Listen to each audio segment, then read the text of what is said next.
In Los Angeles, people speak of Brennan Reeves like they speak of a monster lurking in the shadows. He doesn't smile. He doesn't love. He knows only one thing: protect his mother at any cost. But then, tragedy struck on one fateful night. His mother was ambushed by enemies, left bleeding in a dark alley with a fatal wound. And the one who saved her wasn't his army of men, wasn't a $1 million doctor. It was a chubby girl quietly handing out free medicine to the homeless. She dragged his mother into her cramped dwelling. She stitched the wound with surgical precision using her emergency kit, no anesthesia. Yet her hands never trembled. And when the Mafia boss kicked down her door, pointing a gun at her head, she looked him straight in the eyes and said, "Shoot me, but then who will save your mother?" That was the first time in his life Brennan Reeves lowered his gun for a woman. If you want to know how this monster fell in love with her, hit like right now. And don't forget to subscribe so you won't miss what happens next, because this story has only just begun. Brennan lowered the gun. His hand was still wrapped tightly around the cold, unforgiving metal grip, but the barrel was pointed at the floor now. The room was so small that the 4 bodyguards standing at the door had already taken up almost all the space. Poor. Walls stained with damp patches. Parts of the ceiling were peeling, but it was strangely clean. Not a speck of dust on the bookshelf. Not a stain on the old wooden floor. And what caught Brennan's attention most was the glass cabinet in the corner of the room. An herbal medicine cabinet, packed with carefully labeled glass bottles, larger than the modest wardrobe beside it. Who was she to keep such a vast apothecary in this dilapidated flat? Marlo didn't look at him. She kept her back to Brennan as if the Mafia boss who had just kicked open her door were nothing more than an ordinary visitor. She continued her work, checking Helena's pulse, adjusting the bandage on her shoulder, watching her breathing. Every movement was precise, decisive, without a single second of hesitation. Her hands were large and rough, not the hands of any woman Brennan had ever known, but every motion was exact, like a machine programmed with perfect certainty. Keith, Brennan's most trusted bodyguard, started to step forward. His hand had already moved to the gun at his side, his eyes fixed on Marlo with suspicion.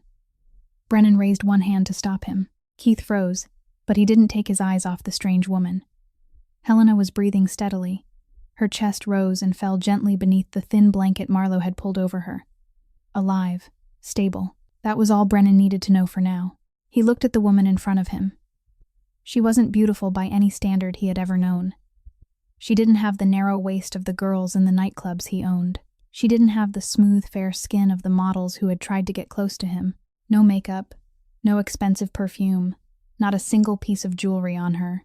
Only a wrinkled hospital uniform and a pair of strangely calm brown eyes. Eyes without fear, without pleading, without curiosity. Only complete focus on the work in front of her. "Who are you?" Brennan asked, his voice still cold as steel. It was the voice that made all of Los Angeles tremble. The voice that made enemies shake and beg for mercy. The voice that had never failed to bend anyone to his will. Marlo didn't lift her head. She was checking Helena's pupils with a small flashlight. "The person saving your mother's life. Unless you want her to bleed out on my floor, the questions can wait." Brennan fell silent. No one had ever spoken to him like that. No one had ever told him to wait. No one had ever dared turn their back on him while he was asking a question. He could have ordered Keith to seize her that very second. He could have forced an answer out of her in any way he wanted. But he didn't, because his mother was lying there, and she was the only one taking care of her. A few minutes passed in silence. There was only Helena's steady breathing and the soft sound of Marlo moving around the bed. At last, Marlo stood up. She wiped her hands on a white towel, now stained a pale pink. "I only treated the wound temporarily. She needs to be taken somewhere safe, somewhere with proper medical equipment. I don't have a CT scanner in this apartment." For the first time, she looked straight into Brennan's eyes. No avoidance, no lowered head. She simply looked at him directly, as if he were just an ordinary man. "Why did you save her?" Brennan asked. This was the question he truly wanted answered. No one ever did anything without a purpose. No one gave without wanting something in return. That was the law of the world he lived in. "You didn't know who she was." Marlo looked at him, her gaze not wavering in the slightest. "I didn't need to know who she was. I only needed to know that she needed saving." Brennan stood there. For the first time in his life, he didn't know what to say. The answer was too simple, too true, too different from everything he had ever heard. In his world, people saved each other for money, for power, for profit. No one saved a stranger just because that stranger needed saving. He looked at her one more time. The heavy-set woman in the wrinkled uniform, the woman who had just saved his mother's life with ordinary needle and thread in a miserable apartment. The woman who dared look straight into the eyes of the most feared Mafia boss in Los Angeles, without trembling at all. "Take my mother to the car," Brennan ordered his bodyguards, his eyes still fixed on Marlo. "And you, tell me your name?" Marlo tilted her head slightly, as if weighing whether she should answer at all. "Marlo. Marlo Chen." Brennan nodded. He was going to remember that name. After everything that had happened, Brennan couldn't sleep. He stood by the window of the medical room inside the mansion, looking out at the darkness as it slowly gave way to the gray light of dawn over Los Angeles. The Reeves mansion sat atop a Beverly Hills hill like a cold fortress, with high walls, iron gates, and surveillance cameras everywhere. This was the safest place Brennan could bring his mother to, but that safety couldn't drive away the anxiety that was gnawing at him with every passing second. Helena lay on the hospital bed, breathing steadily beneath the watch of the heart monitor. The family's private physician, Dr. Yates, had arrived the moment he was called. He examined the wound on Helena's shoulder, then stopped and frowned. His gloved hands moved lightly over the neat line of stitching on her skin. "Who stitched this wound?" Dr. Yates asked, unable to hide his surprise. "Clean, precise, every stitch perfectly even. More professional than mine, and I've been doing this for 30 years. Brennan didn't answer. He only stood there, his arms crossed over his chest, his eyes fixed on his mother. Dr. Yates continued the examination. A few minutes later, he stood up, his expression thoughtful. "The shoulder wound is stable. Whoever stitched it did an excellent job, stopped the bleeding in time, and prevented infection. But there's another issue." He paused, choosing his words carefully. "Helena has suffered a head injury. It's not severe enough to be life-threatening, but she's fallen into a light coma. Her brain will need time to recover." "How long?" Brennan asked, his voice rough. "It could be a few days. It could be a few weeks. No one can know for certain." Dr. Yates let out a weary breath. "All we can do is wait and hope." Brennan hated waiting, hated hope. He was a man of action, a man of control, a man who kept everything in his hands. But in the face of his mother's condition, he was helpless as a child. Dr. Yates left after giving detailed instructions for her care. Brennan stayed behind. He pulled a chair to the bedside and sat down, one hand gripping the edge of the bed so tightly his knuckles whitened. His eyes never left his mother's face through the entire night. Helena looked peaceful in her sleep, as if she were only resting after a long day. But Brennan knew the truth wasn't that simple. His mother was fighting somewhere beyond his reach, in a place he couldn't touch. Near dawn, the door opened softly. Keith stepped inside with a file in his hand. The face of Brennan's most trusted bodyguard showed the fatigue of a night spent investigating, but his eyes were still sharp. "Boss," I finished checking the girl's background. Keith placed the file on the table. "Marlo Chen, full name Marlo Chen Whitfield, 27 years old, a clinical nutrition specialist working at UCLA Public Hospital. She's lived alone in an apartment in Skid Row since she was 18. Brennan picked up the file and turned through the pages. Photo, address, educational history, work record. Everything was there. No criminal record, Keith continued. No debts, no ties to any family, including Blackwood. Low salary, low spending, uses most of her money to buy medicine and nutritional supplements." He paused. "She's clean, boss. There's nothing suspicious." Brennan looked at the photograph in the file. Marlo in a pale blue hospital uniform, round-faced, no makeup, her hair twisted into a neat bun at the back of her head. And those eyes looking straight into the camera, without avoidance, without posing, exactly the way she had looked at him last night. He remembered the 12 women who had come to this mansion over the years, girls sent by wealthy families with the hope of becoming Mrs. Brennan Reeves, beautiful as paintings, delicate as morning mist, 18-inch waists, skin white as porcelain, smiling sweetly, speaking gently, and not a single one of them had ever dared look him in the eye for more than 3 seconds. Marlo was different, completely different. "Anything else?" Brennan asked, still staring at the photograph. Keith hesitated for a moment, as if weighing whether he should say it. "There's one detail. It doesn't seem related to us, but I think you should know." "Say it." She has a strange habit. Every Friday night, no matter what the weather is like, she brings medicine and food to hand out to the homeless in Skid Row. She's done it for 4 years, hasn't missed a single week. Keith paused. People in the neighborhood call it Linda Knight. Linda was her birth mother's name. She died 15 years ago. Brennan said nothing. Linda Knight. She had named the night she handed out charity medicine after her dead mother. What did her mother do? He asked. She was a nurse, worked at a public hospital, cared for poor patients. She died of a serious illness when Marlo was 12. Brennan set the file down. 4 years, 52 weeks a year, more than 200 Friday nights. That girl had walked out of her home carrying bags of medicine and food, entering the most dangerous neighborhood in Los Angeles to help people no one cared about. Not for money, not for fame, only because it was the way she chose to remember the mother she had lost. He had never met anyone like that. In his world, people did everything for gain. Kindness was a luxury no one could afford. But this girl, living in a miserable apartment on a meager salary, had spent 4 years of her life giving without asking anything in return.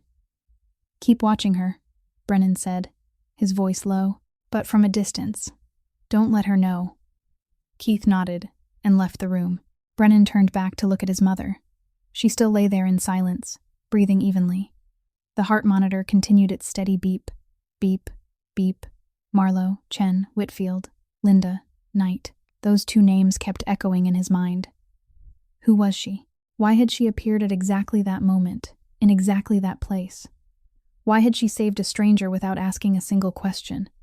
And why couldn't he stop thinking about those calm, unshaken eyes? He didn't have the answers.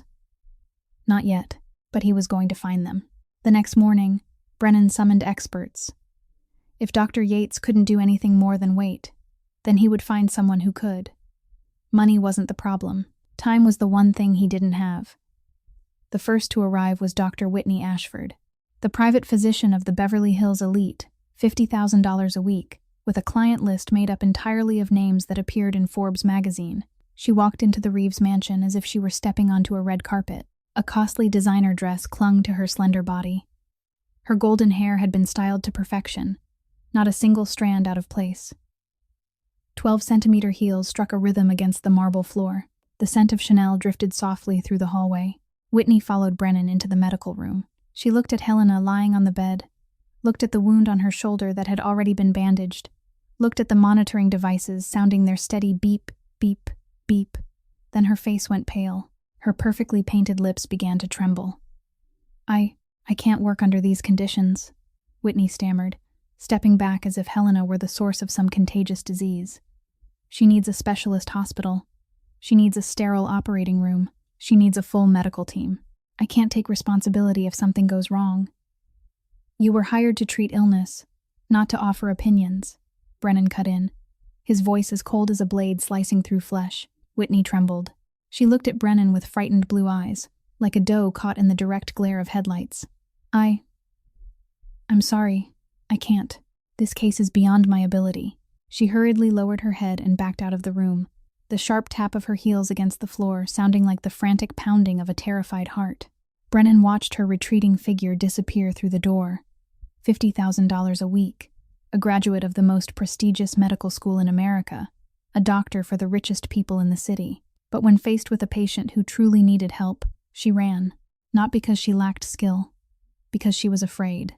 Afraid of responsibility, afraid of failure, afraid of anything that threatened her perfect reputation. The second arrived at noon, Dr. Morgan Steele. Not a real doctor, but a nutrition expert famous on social media. 2 million followers. Dozens of videos about detoxing and cleansing the body. A face that appeared on every television program about health. Morgan entered with the confidence of someone long accustomed to being admired.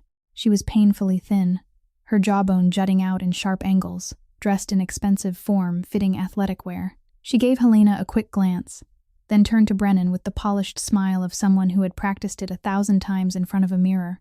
I understand the issue now, Morgan declared, her voice brimming with confidence, as though she had just solved a difficult equation.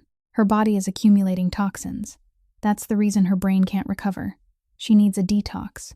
3 days of fasting to cleanse the body will help her cells regenerate and... Get out, Brennan cut in. Morgan blinked, her smile freezing on her lips. But my method has been proven effective for millions of people. If you'll just give me a chance. Get out. Brennan's voice wasn't loud, but it was so cold that the air in the room seemed to harden into ice. Morgan went pale, swallowed hard, then hurried out even faster than Whitney had. Brennan stood alone beside his mother's bed.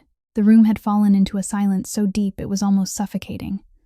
Only the steady sound of the heart monitor remained, reminding him that his mother was still there, still fighting. Two people, two experts considered the best in their fields.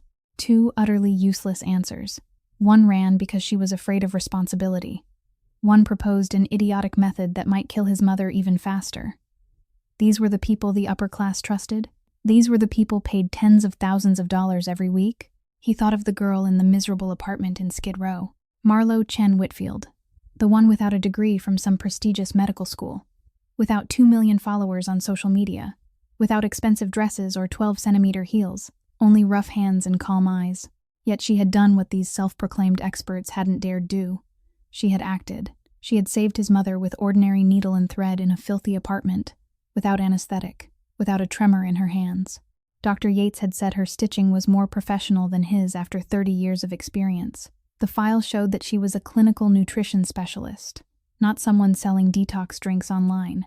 She lived in the slums, yet had spent 4 years saving people without asking anything in return. Brennan turned to Keith, who had been standing silently in the corner of the room. "Take me to her." Keith nodded without asking another question. He had been with Brennan long enough to know when the boss had made a decision, and when it was wiser not to wonder why. Brennan looked at his mother one last time before leaving. The people who were perfect by society's standards were all useless. The one he needed was the girl this entire city looked down on, and he was going to find her. Brennan stood in front of Marlo's apartment door, alone. No bodyguards, no gun in his hand, just him, standing in the dark hallway of an aging building in Skid Row, a place where men like him never set foot. He had told Keith to wait downstairs in the car. This was a conversation he needed to have alone, not because he trusted the girl, but because he needed her to trust him. Brennan knocked. The soft sound of footsteps came from inside. Then the door opened. Marlo stood there, still dressed in wrinkled sleepwear, her hair loose and tangled over her shoulders. Her eyes were red and stinging from lack of sleep, dark circles heavy beneath them. But she didn't look surprised to see him. She didn't panic. She didn't step back. She just stood there, looking at him with the same calm expression, as if a mafia boss appearing at her door early in the morning were the most ordinary thing in the world. "You found my address pretty fast," she said, her voice still rough from sleep. "I find everything I want," Brennan replied. "Then what do you want?" Brennan was silent for a moment. He wasn't used to asking. His whole life, other people had begged him. Enemies begged for mercy. Partners begged for alliances. Women begged to stay by his side. Never once had he needed to open his mouth and ask anyone for anything. But now, for his mother, he was willing to do anything, even swallow his pride. "My mother hasn't woken up," he said, his voice low. "The doctors say to wait. I don't have time to wait." Marlo leaned against the doorframe, folding her arms across her chest. She didn't invite him inside. She didn't act afraid or flattering. She only stood there, looking at him as if she were deciding whether he was worth listening to at all. "And you think I can do what?" she asked. "I'm not some miracle doctor. I don't have an operating room or expensive medical equipment. I'm just a nutrition specialist working in a public hospital for a starvation salary. You stitched my mother's shoulder with ordinary needle and thread without anesthesia." "She didn't make a sound," Brennan said, remembering Dr. Yates's words. "My private doctor said those stitches were more professional than his after 30 years of experience. You know something they don't know." Marlo looked at him, looked for a long time. Her brown eyes didn't avoid him, didn't waver, as if she were looking through the cold shell he wore, straight into whatever lay beneath it. And then she spoke, her voice as calm as if she were commenting on the weather. "I know how to wake someone from a coma through nutrition and sensory stimulation. It's not magic. It's not a miracle. It's just knowledge of the human body that modern medicine often overlooks." Brennan felt his heart begin to beat faster. Hope. Something he had forgotten the feeling of a long time ago. "But," Marlo continued, and that one word stopped him cold, "I need time. Not a few hours or a day. It could be a few weeks. I need space to work in my own way. And I need no one interfering with my methods. No doctor standing behind me telling me what to do. No one asking why I'm doing this instead of that. Can you give me those things? You'll have everything you need, Brennan answered without hesitation. Money, equipment, supplies, anything. I don't need your money, Marlowe cut in, her voice sharp as glass. I need you to step aside and let me work. Brennan clenched his jaw. Step aside. Let someone else take control. That wasn't the way he lived. That wasn't the way he survived in this world. One more condition, Marlowe said, looking straight into his eyes. Her eyes held no fear, no pleading, only the hardness of someone who had grown used to being treated badly by life and no longer had anything left to lose. If I fail, you don't get to hurt me. I don't work with a gun pointed at me. I don't work with a blade at my throat. If you can't accept that, then you can go back to your mansion and find someone else. Brennan stood motionless. No one placed conditions on him. No one ever had. In his world, he was the one who made the rules. He was the one who decided who lived and who died. He was the one holding every card. But this girl living in a miserable apartment on a meager salary, this girl the whole of Los Angeles looked down on, was standing in front of him and laying out terms as if she were the one with the power. And the strange thing was that he wasn't angry. He was surprised. He was impressed. And he understood that she was the only one who could save his mother, because she was the only one unafraid enough to tell him the truth. He nodded. All right, one word, a single word, but it weighed more than any contract he had ever signed, more than any promise he had ever given, because for the first time in his life, Brennan Reeves, the man who never yielded, was accepting someone else's terms. Marlowe looked at him for one more second, as if deciding whether his word could be trusted. Then she gave a faint nod. Give me 10 minutes, she said, then turned and walked back into the apartment. Brennan stood there, staring at the door as it closed in front of him. 10 minutes. She didn't ask him in to sit and wait. She didn't offer him water. She didn't try to please him. She simply told him to wait, and he waited. He, Brennan Reeves, was standing in the dark hallway of a building in the slums, waiting for a girl he had met only once. If anyone had told him a week ago that this would happen, he would have laughed in their face. But now he didn't laugh. He waited.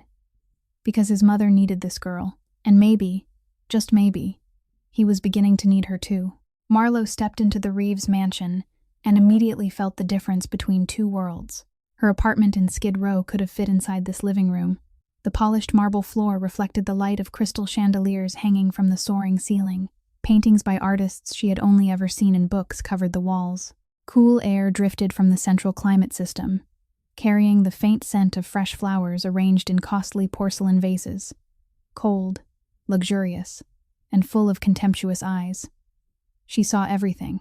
The bodyguards in black suits, standing along the hallway, their eyes sweeping over her from head to toe, looking at the hair she had twisted up in haste, looking at the plain clothes she was wearing, looking at the old sneakers faded with wear. She didn't need to hear their thoughts to know exactly what they were thinking. Why did the boss bring this one here? Who was she? A new servant? A cheap little plaything? Or just some lucky nobody? Marlowe didn't care. She had lived with looks like that all her life. From her stepmother, from her younger sister, from co-workers at the hospital, from wealthy patients who thought she was too fat to understand nutrition. Those looks didn't hurt anymore. They were only background noise now, something she had learned how to ignore. Keith led her through endless hallways before finally stopping in front of a heavy oak door, the mansion's private medical room. When the door opened, Marlowe saw Helena lying on the hospital bed, surrounded by expensive medical equipment the public hospital where she worked could only dream of having. And standing beside the bed was a silver-haired man in a white coat, Dr. Yates. He turned at the sound of the door, and when he saw Marlowe, his eyes swept over her with the kind of look people reserved for a stain on an expensive Persian rug. "Who is this?" Dr. Yates asked, his voice making no effort to hide his contempt. Brennan stepped in behind Marlowe, his tone even.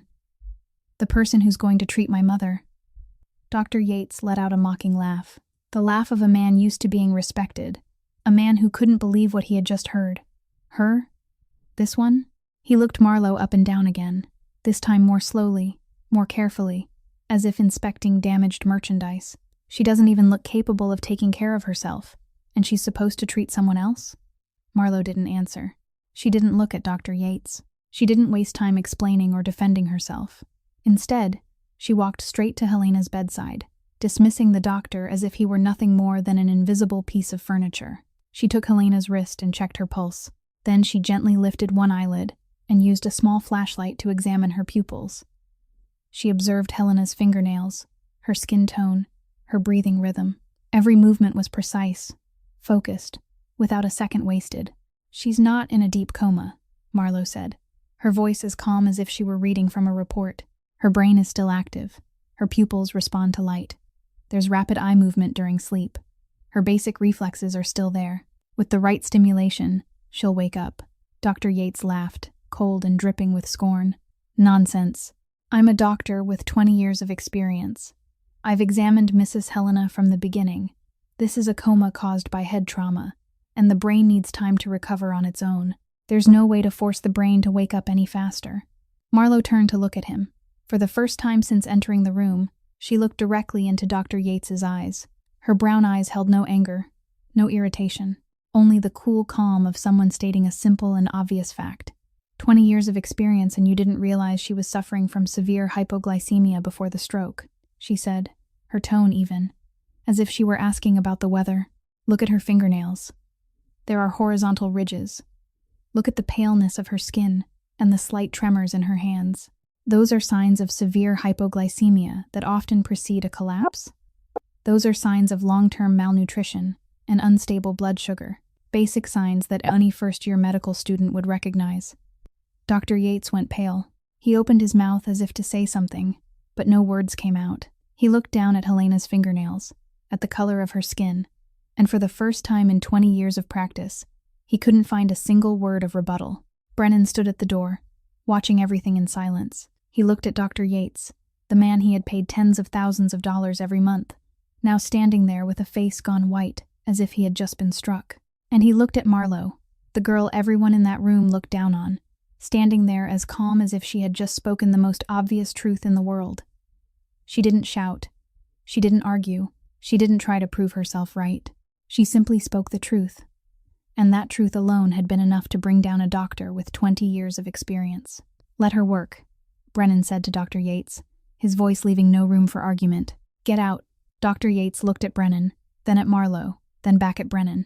He wanted to protest, wanted to say this was an insult, wanted to say he was the doctor and she was only a fat girl from the slums.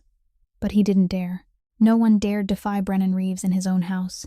Dr. Yates lowered his head and walked out of the room, his shoulders bent like a man who had just lost a battle and didn't understand how he had lost it.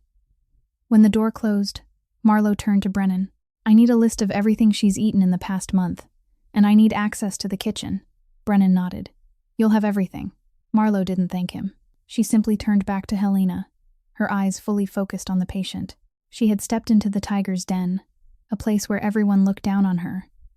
But she didn't care. She had only one goal, to wake the woman lying in that bed. And she was going to do it, whatever it cost. Marlowe began working the moment Dr. Yates left the room.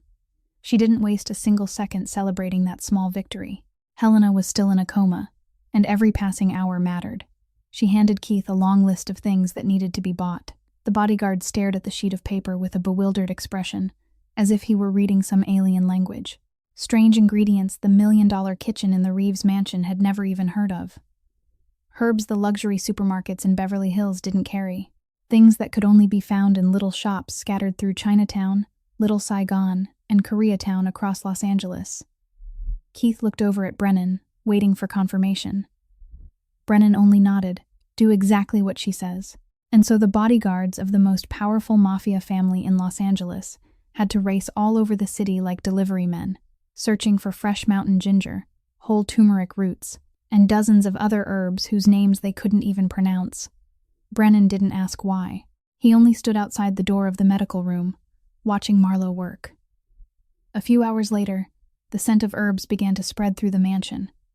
The sharp heat of ginger, the warm earthiness of turmeric, the smell of things no one could name, yet somehow they felt familiar and comforting. The cold mansion, once filled only with the fragrance of expensive perfume and disinfectant, now carried the faint scent of life, of hope, of something deeply human. Marlowe cooked porridge in the $1 million kitchen, a kitchen the family's private chef had never used for anything except refined French and Italian dishes. She stood by the stove for hours, stirring her special pot of porridge, adding each ingredient in an order only she understood. There was no written recipe, no instruction book. It was all in her head, passed down from her grandmother, who had learned it from her own mother, and so on, reaching back through hundreds of years. When the porridge was done, Marlowe brought it to Helena's room. She fed it to her one tiny spoonful at a time, through a special tube, patiently waiting for the body's natural swallowing reflex. One spoonful. Wait. One more spoonful. Wait. The process lasted for hours, but Marlowe never showed the slightest impatience. After that came massage. Marlowe pressed on the pressure points in Helena's hands, on her legs, on her head, slow, patient movements, as though she were speaking to Helena's body in the language of touch. Her large, rough hands moved with astonishing precision, finding every exact point, applying every exact amount of pressure. She played soft music by Helena's bedside, flowing classical piano pieces, and she spoke to Helena as if she were fully awake. "Ma'am, the weather is beautiful today. Warm sunshine and a gentle breeze." Marlowe's voice was tender, warm, completely different from the cutting chill she had used against Dr. Yates. "Your son is waiting for you to wake up. He's so worried, you know that? Don't make him wait too long. He needs you." Brennan stood outside the door, silently watching. He didn't step in. He didn't disturb her. He only stood there, watching the girl from the slums care for his mother with a devotion none of the expensive doctors had ever possessed. 18 hours a day. That was how much time Marlowe gave to Helena. She barely slept, barely rested, never complained once. When Brennan forced her to eat, she ate quickly and went right back to work. When he told her to rest, she only shook her head and kept going. Sweat soaked through her clothes, but her hands never stopped moving. Her eyes were red from exhaustion, yet they remained completely focused on the patient. The first day passed. Nothing changed. The second day, Helena still lay still, breathing steadily, with no response. Then the third day came. Marlowe was massaging Helena's hand as usual, the familiar movements she had repeated hundreds of times over those 3 days. And then she felt something, a small change, very small, so small that anyone else might have missed it. Helena's finger moved, just a little, a tiny movement, like the touch of a butterfly's wing against a flower petal, but it was real, unmistakably real. Marlowe held her breath. Her heart pounded hard inside her chest. She didn't dare believe what she had just felt. She looked down at Helena's hand, waiting, hoping. Then she looked up and saw Brennan standing in the doorway. He didn't say a word. He didn't move, but his eyes, the cold eyes of the most feared Mafia boss in Los Angeles, were fixed tightly on his mother's hand. He had seen it too. He had felt it too. For the first time since that fateful night, Marlowe saw something in Brennan's eyes she had never expected to find. Hope. On the 6th night, the Reeves mansion was silent as the grave. Not a single sound except the night wind moving through the tall trees in the garden. 3 o'clock in the morning, that hour when even the bodyguards on the night shift began to nod off in the darkness. Marlowe sat alone on the stone steps outside in the garden. She had left Helena's room after making sure she was sleeping peacefully. 6 days. 6 days without enough sleep. 6 days of working 18 hours straight. Her body was so exhausted that every bone in her seemed to ache, yet her mind refused to stop turning. She couldn't sleep. Not because she was worried about Helena, but because old thoughts, old memories, old wounds were slowly crawling out of the dark corners of her mind. The phone in her pocket vibrated. Marlowe looked at the screen, and her heart sank when she saw the familiar name. A name she didn't want to see. A name that always came with pain. Paige, her half-sister. Marlowe opened the message, even though she knew she shouldn't. "Hey, fat sister, I'm getting married. The wedding's in the Maldives, full of celebrities. Don't come, okay? I don't want the guests thinking my family has bad genes." There was a kissing emoji attached, along with a photograph. Paige in a magnificent wedding gown, her waist impossibly tiny, her skin white as porcelain, her golden hair styled to flawless perfection. Beside her stood a handsome young man, clearly from money, with a bright white smile and an expensive suit. They were standing before the blue sea beneath the glow of sunset, looking as though they had stepped straight out of a fashion magazine cover. Marlo looked at the picture. She wasn't jealous. She didn't care about Paige's lavish wedding, or the handsome man, or the perfect life her sister was showing off. None of that meant anything to her, but that photograph, that magnificent wedding gown, made her think of someone else, her mother. Her mother had never gotten to wear a beautiful dress. Her mother had never had a lavish wedding in the Maldives. Her mother had spent her whole life working as a nurse in a public hospital, caring for the poor, coming home with a meager paycheck and legs aching from exhaustion. And when her mother left this world, she had lain on a cheap hospital bed, in a faded patient gown that had been washed hundreds of times. No flowers, no music, no one beside her except a 12-year-old girl sobbing her heart out. Her mother had deserved to live, deserved to be happy, deserved to wear a beautiful dress, to smile brightly beneath the evening sky, to have a life that wasn't made entirely of sacrifice and suffering. But fate hadn't allowed it. Fate had given her mother only illness, poverty, and a lonely death in the night. The tears began to fall. Marlo couldn't stop them. She cried, silently. Her shoulders shook in waves as if something inside her were being torn apart. Her hand clamped over her mouth to keep any sob from escaping. She was used to hiding pain, used to crying alone in the dark, used to never letting anyone see her weak.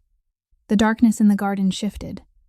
Marlo lifted her head, quickly wiping at her tears, and she saw Brennan stepping out from somewhere in the shadows, like a ghost taking form. He didn't say anything, didn't ask why she was there, didn't ask why she was crying. He only walked over and sat down beside her on the freezing stone steps. Marlo waited for a question, waited for curiosity, waited for the empty words of comfort she had heard too many times in her life. But nothing came. Brennan simply sat there, silent, looking out at the dark garden. No questions, no words, just presence. And strangely enough, that silence was exactly what Marlo needed most. She kept crying, no longer trying to hide it. Her shoulders trembled, the tears kept falling, and Brennan remained there, silent as a stone statue. The two of them sat side by side in the darkness, not touching, not looking at each other, yet somehow closer than they had ever been before. Nearly 2 hours later, Marlo stopped crying. She had run out of tears, out of strength, out of everything. She turned to look at Brennan, her eyes swollen red, her face streaked and wet. "You're not going to ask why I was crying." Brennan looked at her.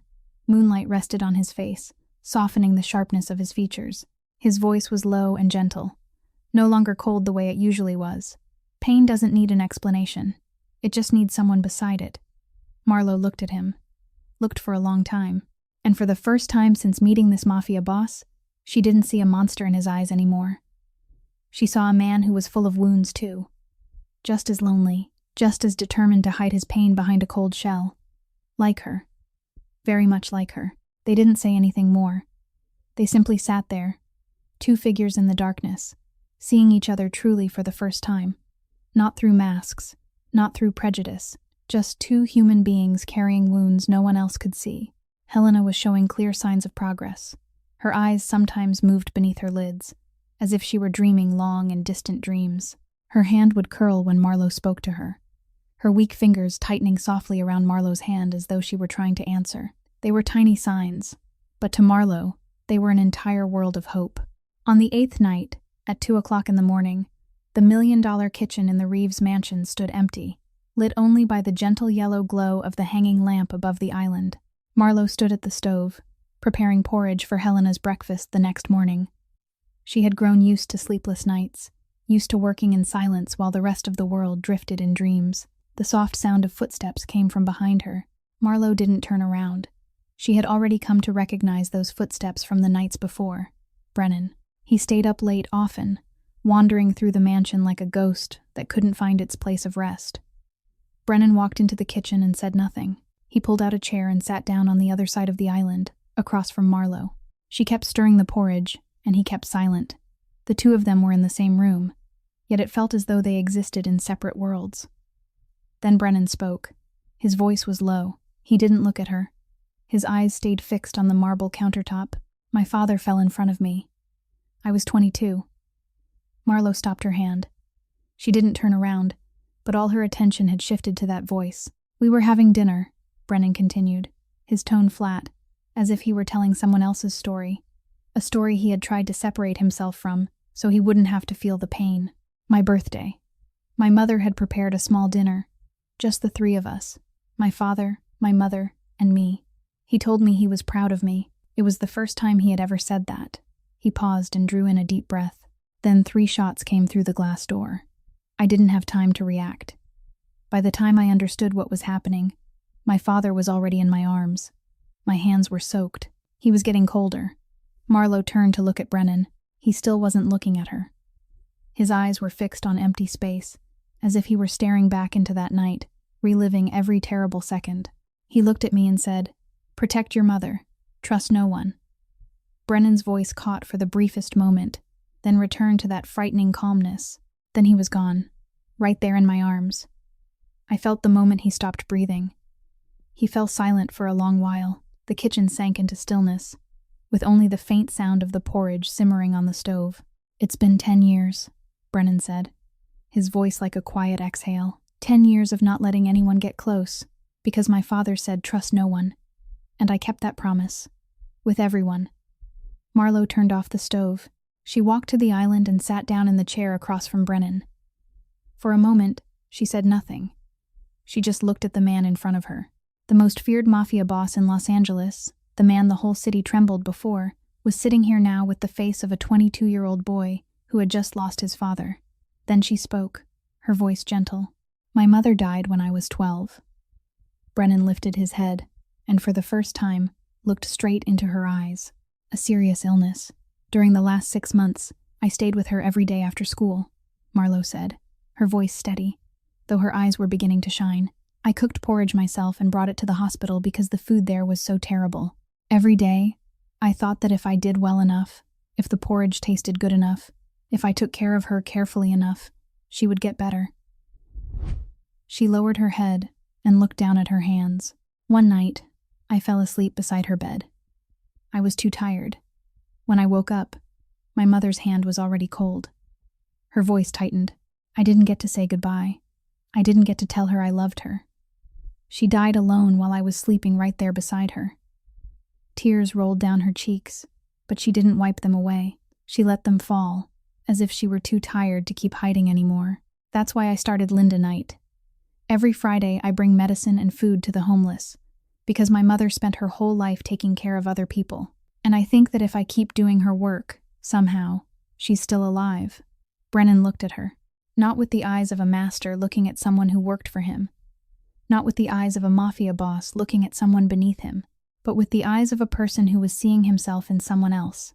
2 wounds, 2 griefs, 2 children who had lost someone they loved and never truly recovered. "So you understand," he said, his voice rough, "why I need my mother to wake up?" Marlowe nodded.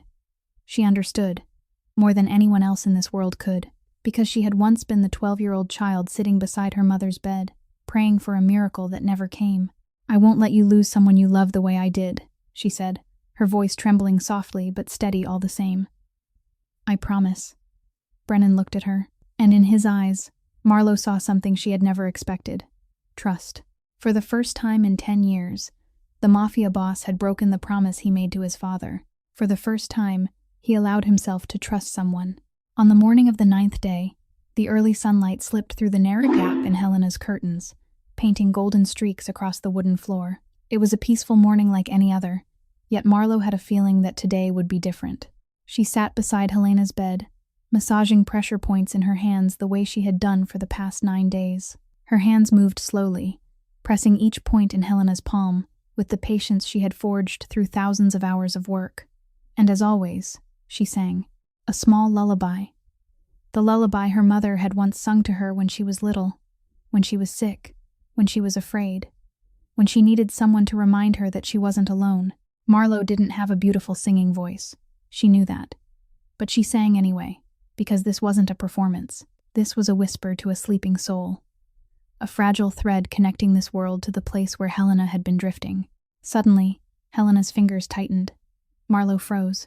She had felt small movements before, those moments when Helena's fingers had twitched as lightly as butterfly wings.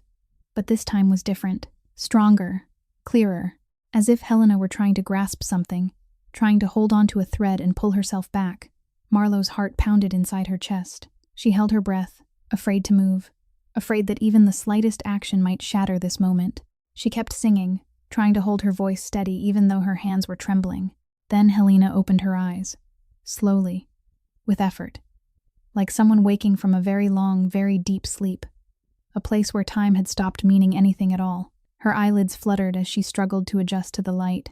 The morning sun seemed too bright, too harsh after 9 days spent in darkness. Marlowe stopped singing. Tears had already begun to run down her cheeks, but she didn't wipe them away. She only sat there, looking at Helena, waiting. Helena blinked a few more times. Her eyes, once clouded and empty, were slowly filling with life again. She looked around the room, at the ceiling, at the medical equipment surrounding her. Then her gaze settled on Marlowe. A strange woman, eyes full of tears, sitting beside her bed with both hands still wrapped around hers. "Who? Are you?" Helena whispered, her voice hoarse, as though it hadn't been used in years. Marlowe smiled, a trembling smile blurred by tears. "I'm the one who's bringing you back to your son." Then she turned and called out loudly, "Brennan!" The sound of hurried footsteps rang out in the hallway, fast, urgent, as if the person running had been waiting for this moment through 9 endless days and couldn't bear to wait 1 second longer. Brennan rushed into the room. His eyes were wide with alarm, braced for the worst. And then he stopped cold in the doorway. His mother's eyes were open. She was looking at him. "Brennan," Helena whispered, her voice weak but full of love. The Mafia boss stood there for 1 second, then 2, as if he couldn't believe what he was seeing, as if he were afraid this was only a dream, and if he moved, it would disappear. Then he stepped to the bedside. His legs looked unsteady, as though all the strength he had forced himself to carry for the past 10 years had suddenly fallen away. He sank to his knees beside his mother's bed, his hand closing tightly around hers, his head bowed low, and his shoulders began to shake. Brennan Reeves, the most feared Mafia boss in Los Angeles, the man who made an entire city tremble, the man who never cried, never showed weakness, never let anyone see him shake. He was crying, for the first time in 10 years. Since the night his father had fallen in his arms, since the night he had sworn he would never be weak again, since the night he had built a wall around his heart, that wall came down. He cried like the 22-year-old boy he had once been, the boy who had lost his father and nearly lost his mother too. He cried as if all the tears he had held back for an entire decade were pouring out now, unstoppable at last. His shoulders shook, sobs caught in his throat, and his hand clung to his mother's as if he feared she would disappear the moment he let go. Helena lifted her other hand and, trembling, touched her son's hair. "I'm here," she whispered, her voice still weak but filled with love. "I'm not going anywhere." Marlowe stood in the corner of the room, quietly wiping away her own tears. She looked at the two of them, and her heart felt both warm and aching. She thought of her own mother, thought of the night she had fallen asleep beside that hospital bed, thought of the cold hand she had woken to, thought of the goodbye she had never gotten to say. She hadn't been able to save her own mother. That was the wound she had carried for 15 years, the wound that had never healed. But today, at least, she had saved someone else's mother. She had kept her promise to Brennan. She had done the thing she had always wished she could have done for her own mother. Helena turned to look at her, then back at her son. "Who saved me?" she asked, her voice still rough and fragile.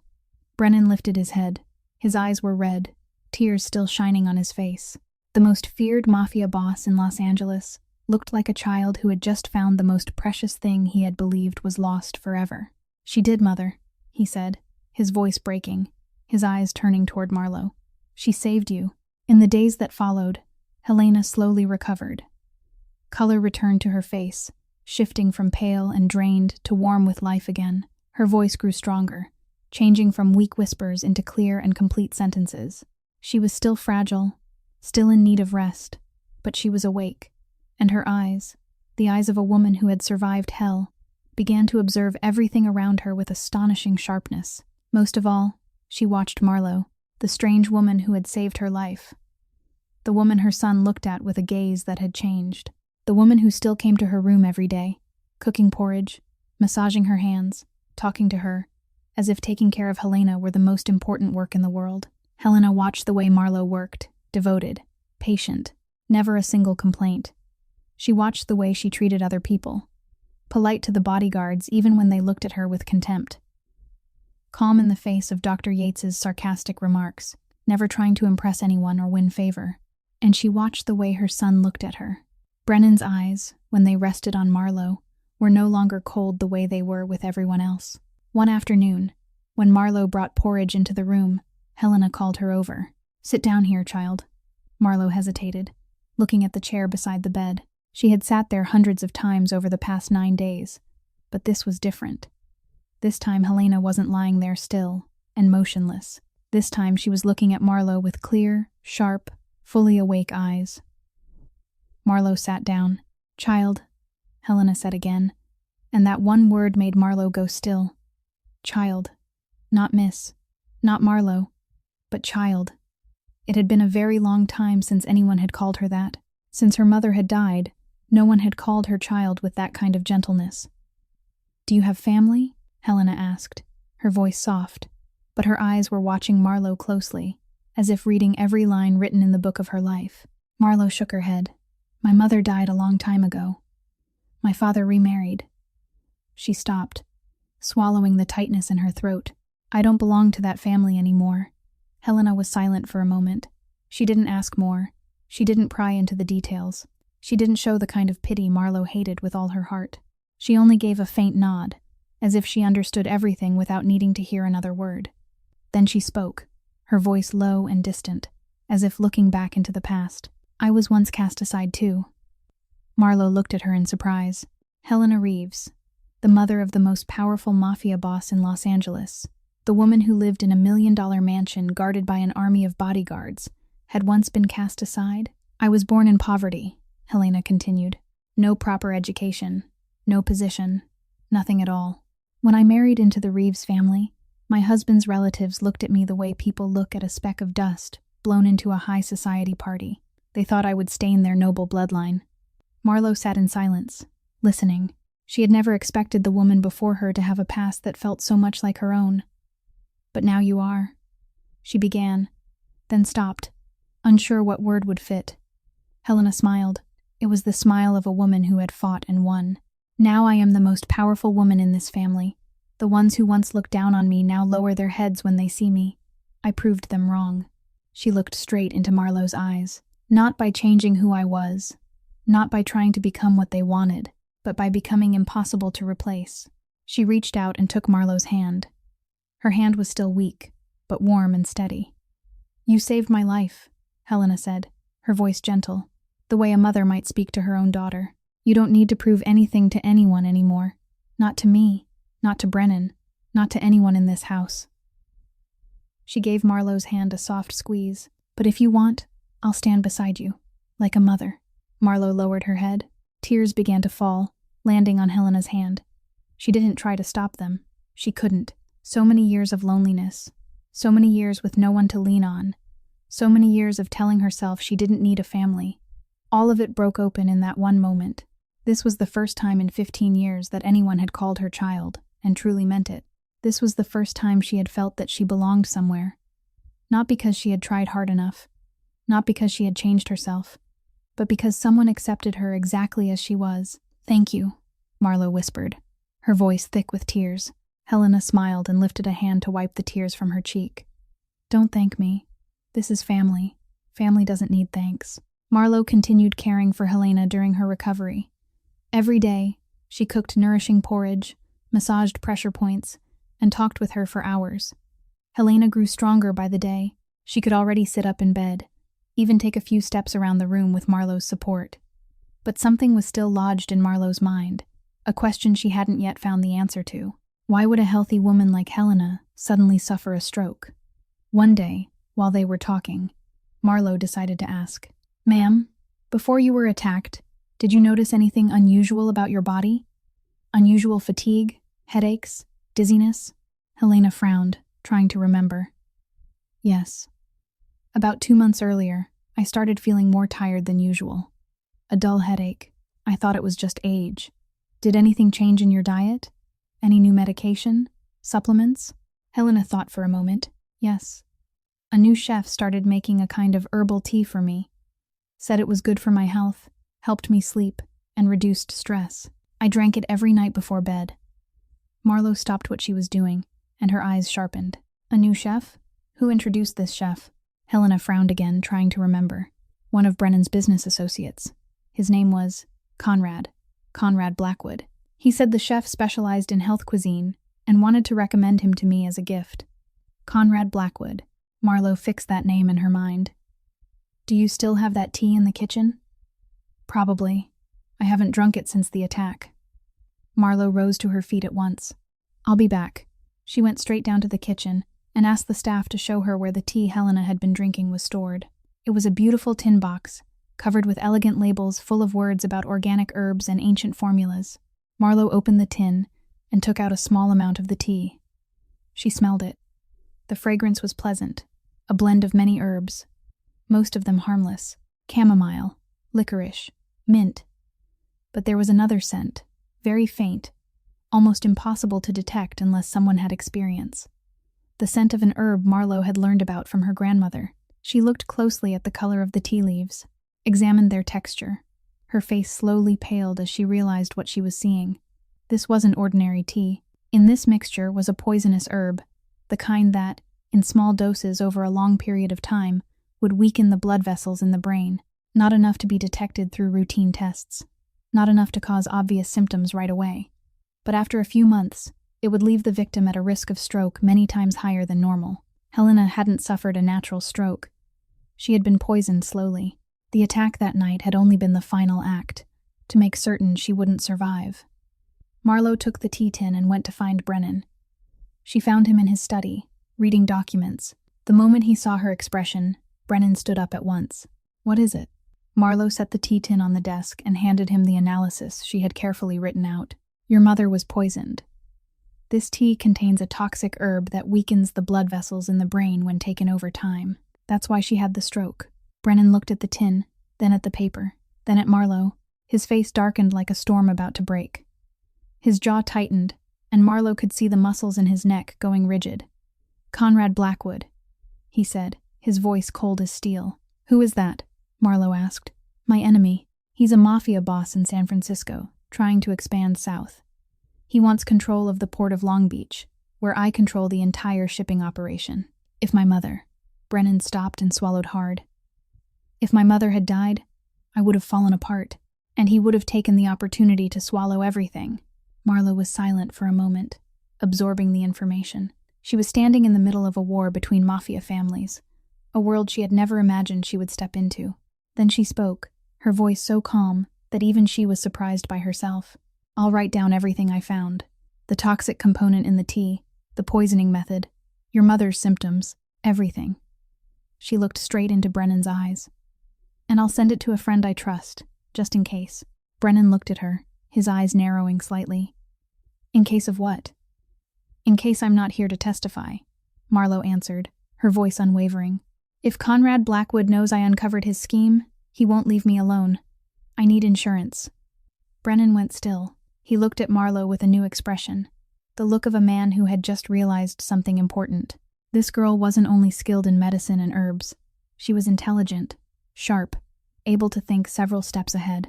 She understood the dangerous world she was stepping into, and she had already prepared herself to survive it. She was far smarter than he had thought. I won't let anything happen to you, Brennan said, his voice low and certain. Marlo looked at him without wavering.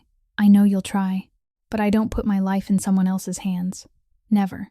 Conrad Blackwood knew Helena had awakened. News traveled fast in the underworld, and his eyes and ears were everywhere. The slow poisoning plan had failed. The ambush had failed too. The woman who should have been dead was now recovering, and her son, his greatest enemy, hadn't fallen apart at all.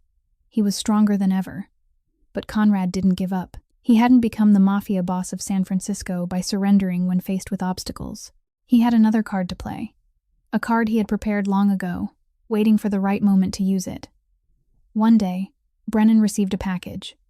No sender, no return address, just a black box left outside his study door, as though it had appeared out of thin air. Brennan opened the box. Inside was a USB drive, a stack of papers, and a small card with a handwritten line. You should know who's sleeping in your house. He plugged the USB into his computer. A video began to play, footage from 5 years earlier. Marlo, a little younger, a little thinner, standing inside a luxurious office. She was receiving a thick envelope from a man in an expensive suit. The man smiled and shook her hand. The camera captured both faces clearly. Brennan recognized the man, Marcus Webb, the personal lawyer of the Blackwood family. He flipped through the stack of papers. An apartment sale contract, signed by Marlo Chen Whitfield and Marcus Webb. The transaction amount, $80,000. Beneath the contract were screenshots of text messages, cold lines of words staring back at him. Mission: monitor and report the activities of the Reeves family. Get close to Helena Reeves. Await further orders. There was also a statement from the former chef, the man who had prepared the poisoned tea for his mother. She was the one who contacted me. She gave me that herb and instructed me how to mix it into the tea. Brennan looked at all of it. His hand began to shake. His heart felt as if someone were crushing it, twisting it, grinding it apart piece by piece. Everything fit together. Too well, too perfectly. The video, the contract, the messages, the statement, all of it pointed in one direction only.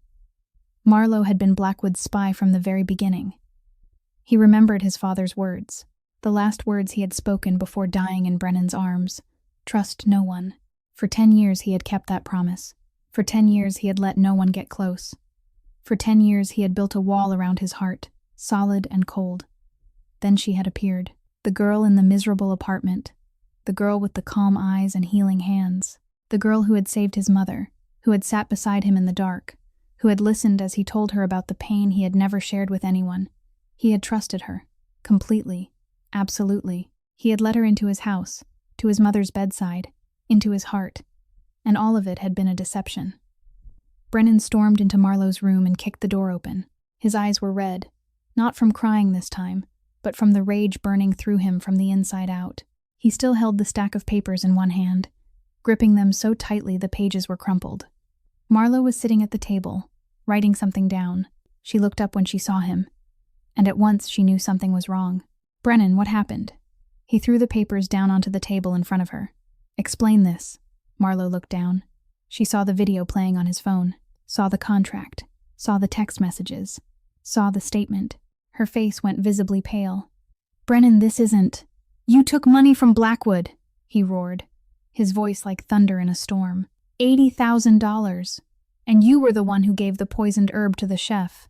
No. Marlo stood up, her eyes full of alarm, though her voice fought to stay calm. 5 years ago I sold the apartment my mother left me to pay hospital bills. That lawyer was the buyer. I didn't know who he worked for. I didn't know who he was. What about the messages? What about the chef's statement? They're fake. Someone created them to frame me. Marlo stepped toward him, trying to take his hand. "Brennan, think. If I were a spy, why would I save your mother? Why would I uncover the poisoning scheme? Why would I?" But Brennan wasn't listening. He stepped back, avoiding her hand as if avoiding fire. The pain of betrayal, coming from the only person he had trusted, had made him blind. His father's words echoed in his mind, louder than any explanation. "Trust no one. Trust no one. Trust no one. Get out of my house," he said, his voice like ice. Right now. Marlo stood there, stunned. Tears began to run down her cheeks, but she didn't wipe them away. She looked at him, looked at the man she had begun to trust, the man with whom she had shared the deepest pain of her life, and in his eyes she saw nothing but rejection. "Brennan," she whispered, her voice breaking apart. "Get out!" Marlo stood there, tears streaming down her face. The room had fallen into a suffocating silence after Brennan's shout. She could hear her own heart breaking, piece by piece, like glass shattering across a cold stone floor. She could have begged, could have explained more, could have dropped to her knees, cried, pleaded with him to believe her. She could have told him that she loved him, that she had never betrayed him, that all of this was nothing but an enemy's scheme. She could have done all of that, and maybe, just maybe, he would have listened, but she didn't. Because Marlo Chen Whitfield wasn't someone who begged. She had lived 27 years without bowing her head to anyone. She had lost her mother, been abandoned by her father, been despised by her half-sister, been looked down on by the whole world, and she had still remained standing. She wasn't going to fall apart now. Not for one man, no matter who he was. She wiped her tears away with the back of her hand, straightened her spine, lifted her chin, looked directly into Brennan's eyes. "I'll go," she said, her voice calm in a way that was almost frightening. So calm that even she was surprised by herself. "But before I do, there's something you should know." Brennan stood there, his face still cold as stone, his eyes still red with fury. He said nothing, didn't move. He only looked at her with the eyes of a man trying to hate someone he had once loved. "I saved your mother when no one else could," Marlowe said, every word clear and steady. "When your expensive doctors ran because they were afraid of responsibility. When your famous experts suggested idiotic methods. I was here. 18 hours a day. 9 days straight. No sleep. No rest. No complaints." She paused and drew in a deep breath. "I did that not for money. Not for you. I did it because she deserved to live. Because I lost my own mother. And I didn't want anyone else to suffer that kind of pain if I had the power to stop it." She walked toward the door, each step heavy as lead, yet steady without the slightest wavering. When she reached the threshold, she stopped and turned her head to look at Brennan one last time. "And if you think I'm a traitor because of a pile of forged papers your enemy sent you, if you're willing to throw away everything we shared because of the fear inside you." Her voice broke for a brief second, but she swallowed the pain and kept going. "Then maybe you never deserved my trust in the first place." She stepped out into the night. She didn't look back. She didn't wait for him to call her name. She didn't hope he would run after her and say he had been wrong. She simply walked away, one step at a time, out of the $1,000,000 mansion and out of the life of the man she had begun to love. Brennan stood alone in the empty room. The stack of papers still lay on the table, the video still looping on the phone screen, but he wasn't looking at them anymore. He was staring into the empty space where Marlowe had just stood, and his heart hurt as if someone had ripped it cleanly in two. Part of him wanted to run after her, wanted to catch her hand and tell her he had been wrong, wanted to pull her into his arms and apologize. But he didn't, because his father's words were still echoing in his head, louder than any other voice. Trust no one. He had kept that promise for 10 years. He wasn't going to break it now, not even in pain, not even with his heart choking inside him. In the darkness of the hallway, someone stood in silence. Helena. She had heard everything, from her son's shout, to Marlowe's words, to the sound of footsteps fading into the night. She stood there, leaning against the wall, her face half lit and half shadowed beneath the dim light. Brennan turned around and saw his mother. Her eyes were on him. Not angry, not accusing, only disappointed. A disappointment so deep it couldn't be spoken aloud. The disappointment of a mother watching her son make the greatest mistake of his life and being unable to stop him. "Mother," Brennan began. But Helena only shook her head. Then she turned and slowly walked away, leaving her son alone with the decision he had just made. The next morning, sunlight streamed through the windows of the Reeves mansion, but it couldn't lift the heavy atmosphere hanging over the house. Brennan hadn't slept all night. He had sat in his study, staring at the stack of papers on his desk, staring at the video looping again and again on the screen, trying to convince himself that he had done the right thing.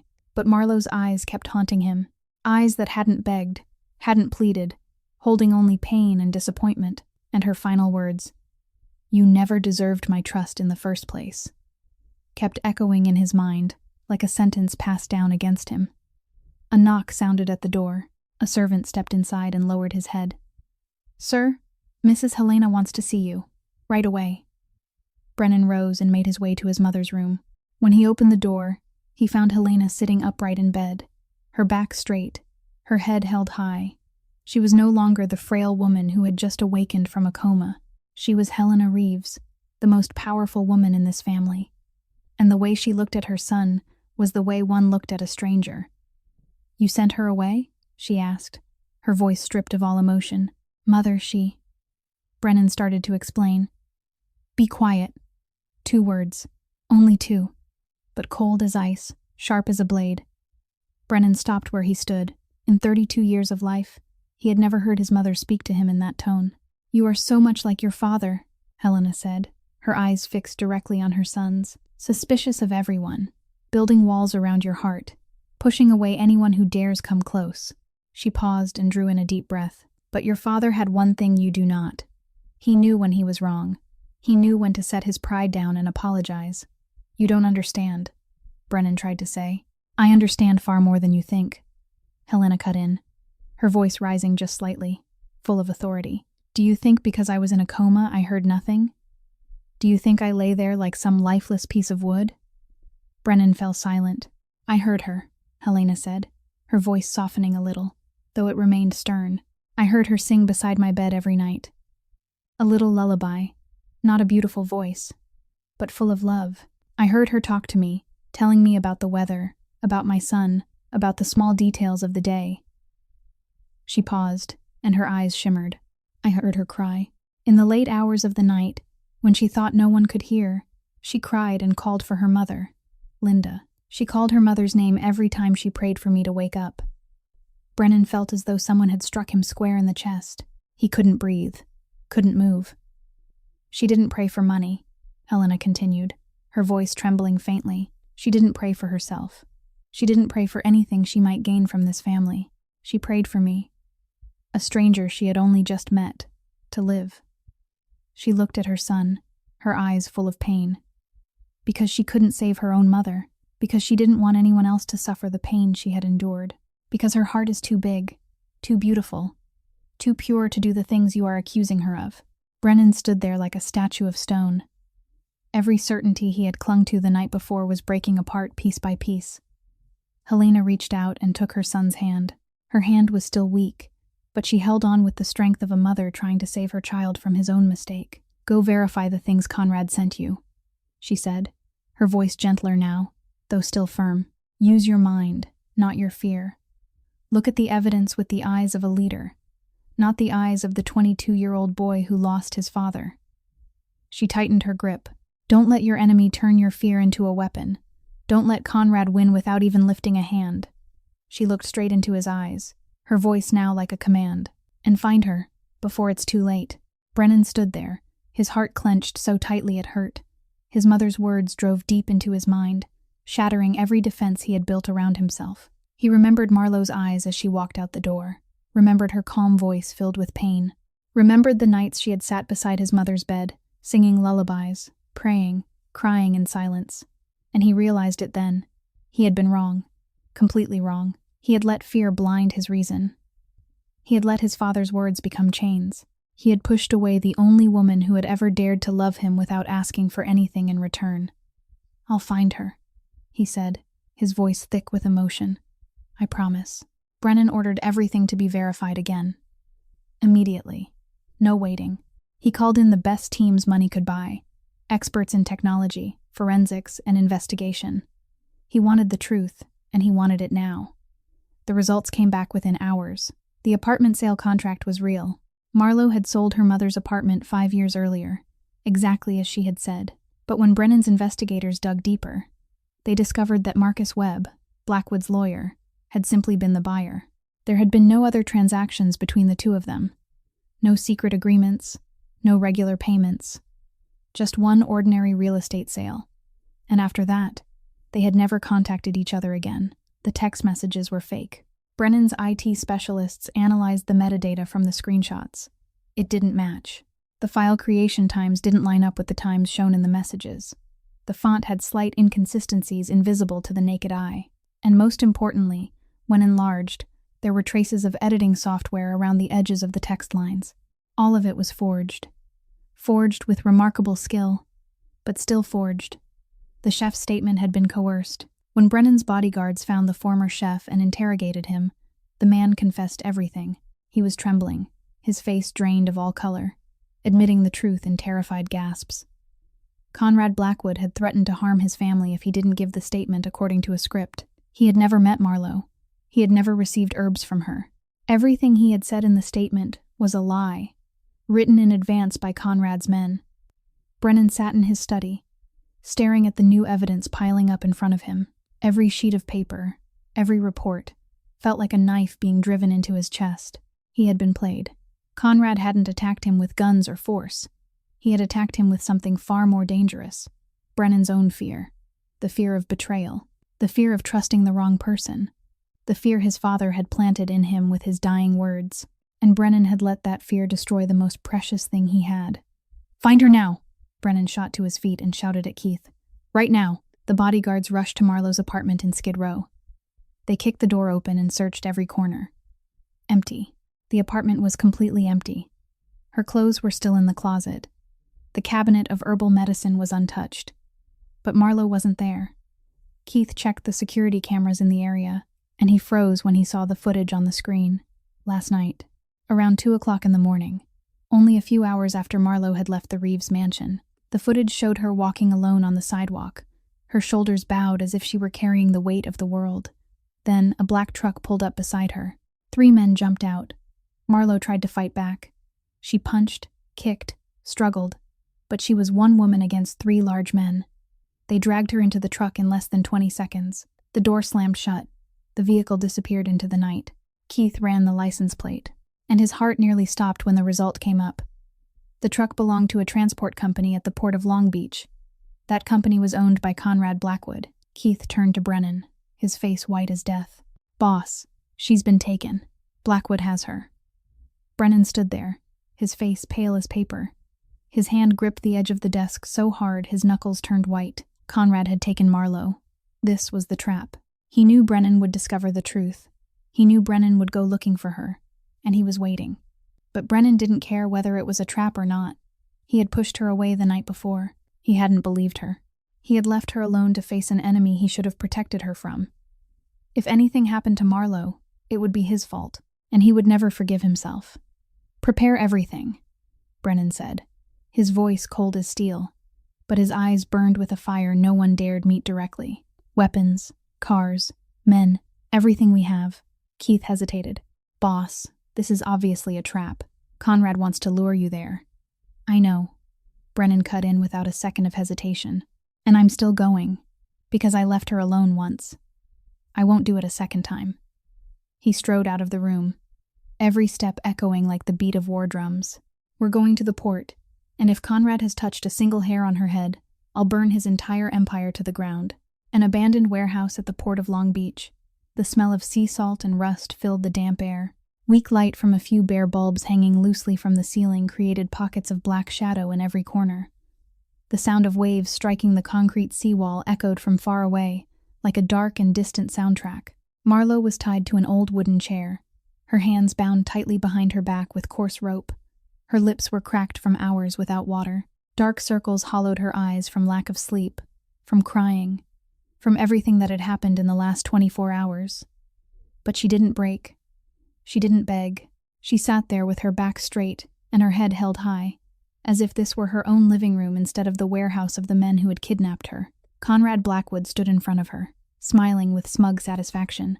He was tall, his silver hair slicked back, dressed in an expensive suit, as if he were attending a gala instead of holding a hostage. On either side of him stood 2 large enforcers, their faces cold as stone, their hands resting on the guns at their hips. Poor fat girl, Conrad said, his voice dripping with contempt. Brennan threw you out. You're worthless to him now. No one's coming to save you. Marlowe lifted her head. Her eyes looked straight into Conrad's, and what made him falter was that she wasn't afraid. Not even a little. Her gaze was strangely calm, as if she were sitting in a cafe instead of tied up in a Mafia boss's warehouse. I don't need anyone to save me. Conrad raised an eyebrow, the smile on his lips stiffening slightly. This wasn't the reaction he had expected from a hostage. Marlowe let her eyes move slowly around the room, passing over each man the way a doctor studies a patient. You, she said, directing her gaze toward the enforcer standing in the left corner, the one on the left. You keep rubbing your stomach and avoiding bright light. Severe gastric ulcer. You've been enduring it with high-dose pain medication, haven't you? I'd guess omeprazole, maybe combined with codeine. But that dose isn't going to hold for much longer. You need surgery within 6 months if you don't want your stomach to perforate. The enforcer flinched and stepped back. His eyes widened as if Marlowe had just read his mind. And you on the right, Marlowe continued, her voice still calm, as if she were reading from a medical report. Your hands are shaking and you're sweating cold even though it isn't hot. Your pupils are abnormally dilated. Your body is missing something. She tilted her head slightly. And whatever it isn't good for you. I'd say you've been without it for about 12 hours. In another 6, you'll start shaking uncontrollably. After that comes the seizure. The second man went pale and swallowed hard. He looked at Conrad as though he wanted to say something, but didn't dare open his mouth. Marlowe turned her gaze to Conrad, and for the first time, she smiled, a cold, sharp smile, like a knife. "And you, Mr. Blackwood, you keep pressing your left chest and breathing shallowly when you're under stress. Your heart is already failing you. Atrial fibrillation. If I'm not mistaken, combined with a high-fat diet and the stress of a life like yours." She tilted her head again. "I'd give you 2 to 3 years if you keep going like this. Maybe less if you run into something that makes your heart race too hard." Conrad froze. The smug smile vanished from his face completely. What do you know?" "I'm a clinical nutrition specialist," Marlowe cut in, her voice cold as ice. "I read the human body the way other people read books. Every movement, every symptom, tells me a story. And I know 47 herbs that could make your health problems." She paused, looking directly into Conrad's eyes. "Move faster." Conrad stepped closer, his face flushed dark with rage. "Are you threatening me?" "No," Marlowe answered, utterly unshaken even though his face was only inches from hers. "I'm telling the truth. Kill me, if you want. But remember one thing." She leaned forward as much as the ropes would allow. "I already scheduled an automatic email to the FBI about your shipping network at this port. Everything I found while investigating the poisoning of Helena Reeves. Every connection. Every piece of evidence." Conrad's eye twitched. "If I don't cancel that email within 2 hours," Marlowe continued, her voice steady and absolute, "it will send itself automatically. To the FBI, to the DEA, to every agency that might be interested in your operations, along with a full file on the poisoning of Helena Reeves." She smiled. "I arranged my insurance a long time ago, Mr. Blackwood. Before you ever thought about laying a hand on me." Conrad stood there as his face shifted from red to purple, furious and frightened. He looked at Marlowe as if staring at a venomous snake he had mistaken for a worm. This heavy-set girl wasn't a hostage. She was a ticking bomb. And the clock was counting down. The warehouse door burst open with a thunderous crash. Metal slammed against the wall, and the echo rolled through the vast space like thunder announcing a storm. Brennan charged in, his men behind him like an army. Guns were aimed straight at Conrad and his enforcers. His eyes swept quickly across the room, searching for the girl he had driven away, the girl he had failed to trust, the girl he was willing to walk into hell to find again. Then he froze. Marlowe was sitting there, tied to a chair, her lips cracked dry, dark circles beneath her eyes. But she wasn't crying. She wasn't begging. She wasn't shrinking in fear like any hostage Brennan had ever seen. She was sitting with her back straight, her head held high, staring directly into Conrad's eyes with a gaze as cold as ice. And Conrad, the Mafia boss of San Francisco, the man who had made the entire West Coast tremble, was standing there with a pale face and beads of sweat gathering on his forehead. She was controlling the situation, even tied up, even kidnapped, even facing the most dangerous enemy. She was still in control. Conrad looked at Brennan, then at Marlowe, then back at Brennan. He calculated fast. Brennan's army was larger, better armed. The girl's email would be sent in less than an hour. And his heart was beating wildly from stress, exactly as she had warned. "Take her," he said, his voice trembling slightly as he tried to keep his composure. "I don't need her anymore. We can negotiate about other matters." Brennan didn't even look at him. He signaled for Keith and the bodyguards to deal with Conrad and his men. Then he ran to Marlowe. His steps hurried as if he feared she would disappear if he lost even a second. He dropped to his knees in front of her. The most feared Mafia boss in Los Angeles was kneeling before a girl tied to a chair in the middle of an abandoned warehouse, in front of dozens of watching men, and he didn't care who saw, didn't care whether it made him look weak in their eyes. His hands trembled as he untied the ropes. The coarse cords had left red marks around her wrists, and every one of those marks felt like a blade cutting into his heart. He had caused this. He had pushed her out into the night, into the hands of the enemy. "I'm sorry." His voice broke, rough and torn, as if every word were being ripped from his throat. "Marlowe, I'm sorry." Marlowe looked at him.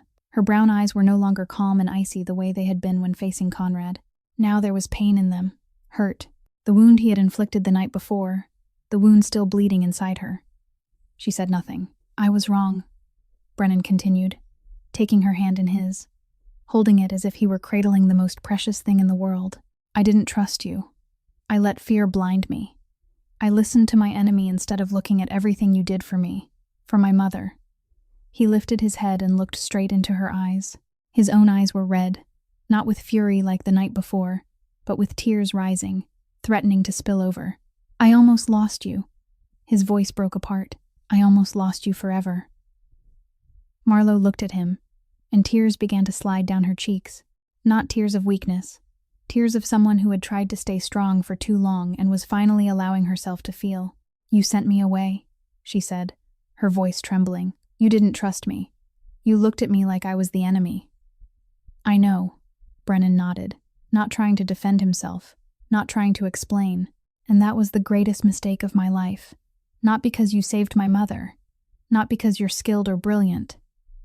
He tightened his hold on her hand, but because you're the only person who has ever made me want to trust again. After 10 years of keeping my heart shut, you're the only one who has ever made me want to open it. He stood, then pulled her into his arms, held her tightly, as if he feared she would disappear the moment he let go. Held her as if the whole world no longer existed, as if there were only the two of them left in this warehouse stinking of sea salt and rust. Don't leave again, he whispered against her ear, his voice thick with emotion. Please, don't leave. Marlo stood in his arms, her body stiff. She wanted to push him away. Wanted to say she didn't need him. Wanted to prove that she could face everything alone. But she was tired. Tired of always having to be strong. Tired of always being alone. Slowly, she lifted her hands and placed them against his back. I'm not promising anything, she said, her voice still shaking. I can't promise that I'll forgive you right away. You hurt me. You'll have to prove yourself with actions, not words. Brennan nodded and held her even tighter. I will prove it. I'll spend my whole life proving it. Every day, every hour, every minute, until you believe I'm worthy of you. 1 week later, the Reeves mansion blazed with light like a palace in the Los Angeles night. 200 elite guests were in attendance, the most powerful faces in the city, the names that appeared in Forbes and on television. Politicians, business magnates, entertainment stars.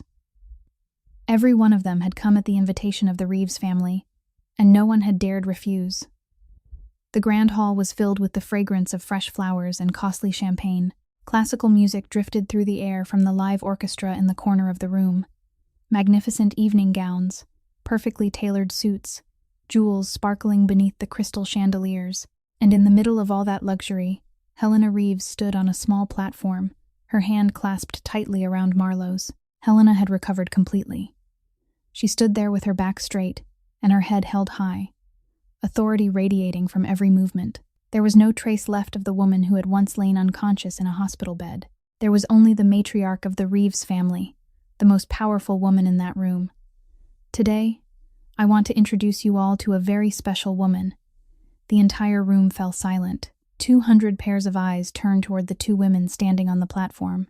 Marlo stood there in an elegant deep blue gown Helena had chosen for her, her hair styled in a way that was simple but refined. She wasn't trying to hide her body, wasn't trying to look smaller, thinner, or different. She stood there exactly as she was. She wasn't born into silk and privilege, Helena continued, her voice carrying through the hall. She has no powerful family standing behind her, no inherited fortune.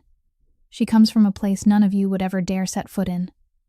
Helena looked around the room, her gaze moving across each face. Some were curious, some were surprised, and some held that condescending look she knew all too well. But she did what none of you could do, she said, her voice turning sharp with cold authority. She saved my life. She raised her champagne glass high. This is Marlo Chen Whitfield, my future daughter-in-law. A ripple of whispers rose like waves through the room. 200 people began murmuring, speculating, judging. Marlo could feel every stare prying into her, every comment being murmured behind fans and champagne glasses. Helena smiled, a cold smile, sharp as a knife. And if anyone has any opinion about my family's decision, she paused and swept her gaze across the room. Remember that she knows 47 herbs that could make you disappear without a trace, and I know where to bury you. The hall went silent as death. No one even dared breathe too loudly. Then Brennan stepped up beside Marlo, wrapping an arm around her waist. He lifted his glass and looked down at the crowd. "Applaud my fiancé." The applause came, scattered at first, then louder and louder, until it filled the room, not because they were truly happy, but because no one dared do otherwise. In the corner of the room, Whitney Ashford stood pale-faced, trying to avoid everyone's eyes. She, the doctor who earned $50,000 a week, the woman who had run away when Helena needed help, now stood there like a ghost of failure. And then, in the middle of the crowd, a familiar figure appeared. Paige, Marlowe's half-sister. She had come out of curiosity after hearing rumors of her older sister's coming wedding to the most powerful Mafia boss in Los Angeles. "Sis, it's been so long." Paige stepped forward with that fake, friendly smile Marlowe had seen hundreds of times before. "I never imagined you would."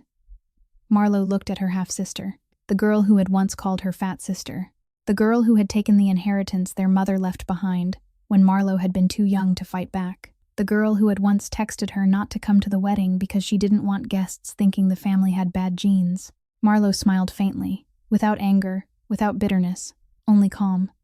"How did the Maldives wedding turn out?" Paige went pale. The wedding had been called off. Her fiancé had discovered that she loved his money, not him. The rumors had already spread through elite society. Marlowe didn't wait for an answer. "Good luck," she said, then turned and walked away. With Brennan's hand in hers, she moved through the crowd without looking back at her half-sister. She didn't need revenge, didn't need to gloat, didn't need to prove anything anymore. She had already won, not by dragging someone else down, but by rising above everything that had once tried to pull her under. After the party, when the last guest had finally gone and the mansion was slowly falling quiet again, Brennan took Marlowe's hand and led her out into the back garden. The moon hung bright over the Los Angeles sky, round and clear like a jewel suspended in the night. A gentle breeze moved through the air, carrying the faint scent of jasmine from the carefully trimmed bushes. This was the garden where Marlowe had once sat alone and cried on the 6th night, where Brennan had come to sit beside her without saying a word. Now, beneath the moonlight, it looked like an entirely different world. Brennan stopped in the middle of the garden and turned to face her. Then he fell silent. Marlowe looked at him and waited.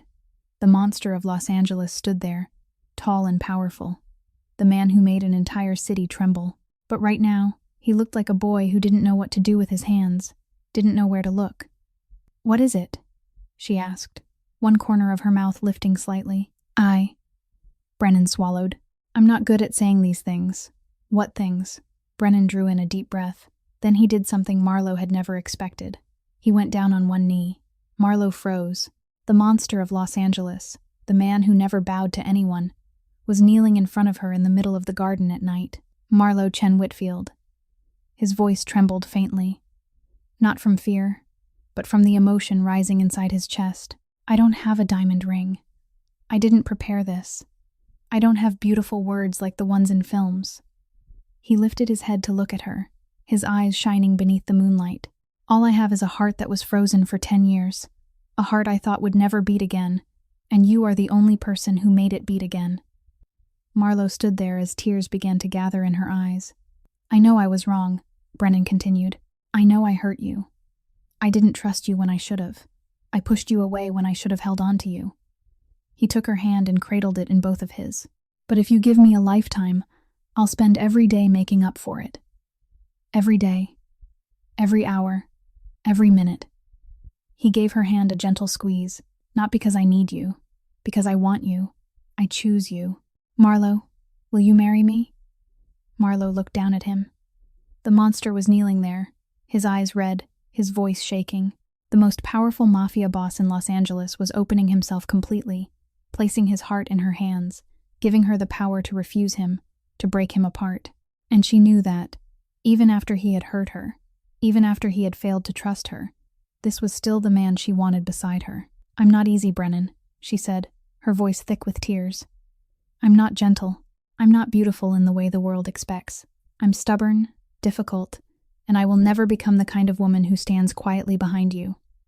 Brennan smiled, the warmest smile she had ever seen on his face. "I know," he said. "You're bold, stubborn, and you threaten people with 47 poisonous herbs." He gave a soft laugh. "And I love every one of those things. I don't want a woman standing behind me. I want one standing beside me. And you're that woman. Marlo laughed through her tears. She laughed because she was happy, because she felt lighter, because for the first time in her life, she felt loved exactly as she was. "All right," she said, her voice breaking. "I'm staying." Brennan went still, as if he couldn't quite believe what he had just heard. "Really?" "Really." Marlo nodded, tears spilling freely now, but on one condition. Anything.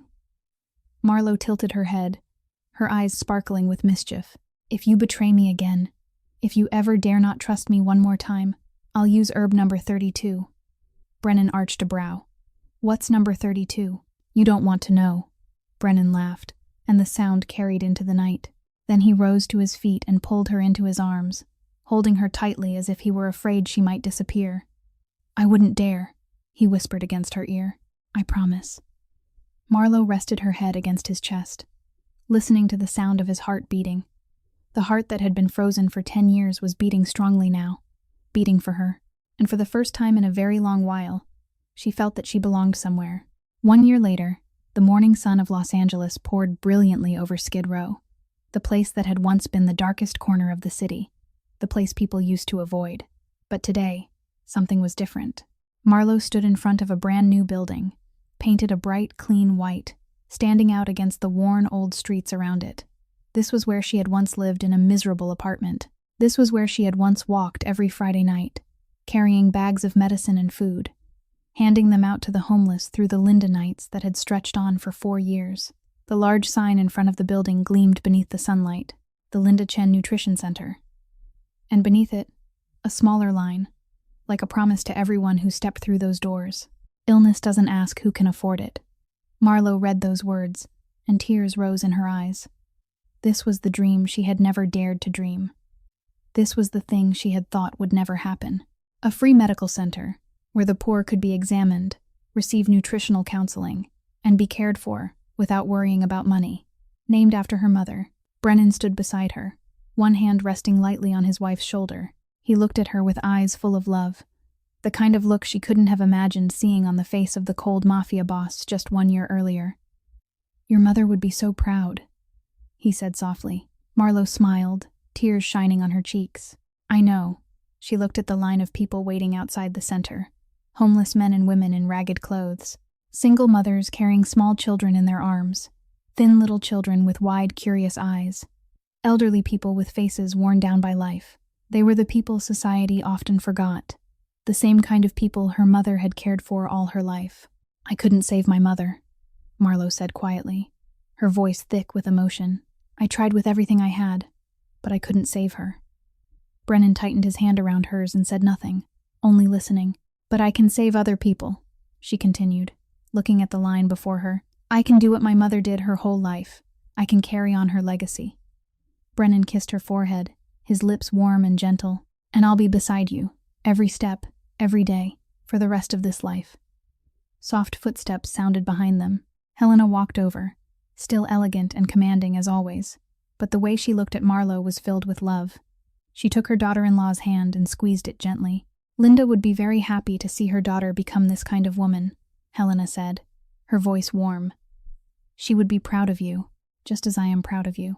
Marlo looked at her, the second mother she had never dared to dream of, the woman who had welcomed her into a family when she had no one left, the woman who had called her daughter when the whole world had treated her like an outsider.